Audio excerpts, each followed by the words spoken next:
Title: The Unseen Tenant. My name is Sam, and I live in a small apartment in New York City.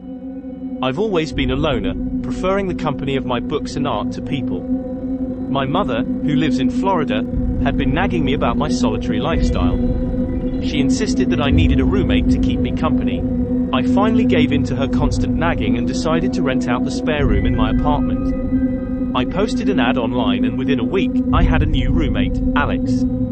He was a quiet guy, kept to himself, and paid his rent on time. It was the perfect arrangement. One day, Alex told me he had to leave for a family emergency. He didn't say much, just that he had to go back to his hometown and he didn't know when he'd be back.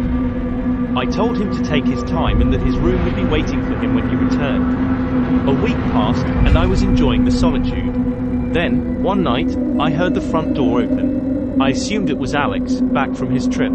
I went out to greet him, but he seemed different. He didn't acknowledge me and went straight to his room. I found it odd but brushed it off, thinking he was probably tired from his trip.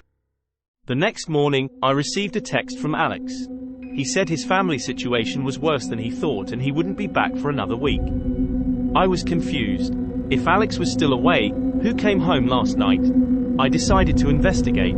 I knocked on Alex's door, but there was no response. I slowly opened the door and peeked inside. The room was empty. I was sure I heard someone come in last night. I was scared but decided to wait until the next day before doing anything. The following night, I heard the front door again. This time, I decided to confront the intruder. I waited until I heard the footsteps approach Alex's room. Then, I flung the door open. To my horror, I saw Alex, or someone who looked exactly like him, standing there. He turned to look at me, and his eyes were cold and emotionless. I was paralyzed with fear. He simply turned around and walked into his room, closing the door behind him. I don't know who or what is in Alex's room. I'm too scared to find out. I've locked myself in my room, and I'm writing this in the hopes that someone can help me. I don't know what to do. I'm trapped in my own apartment with something that looks like my roommate but isn't.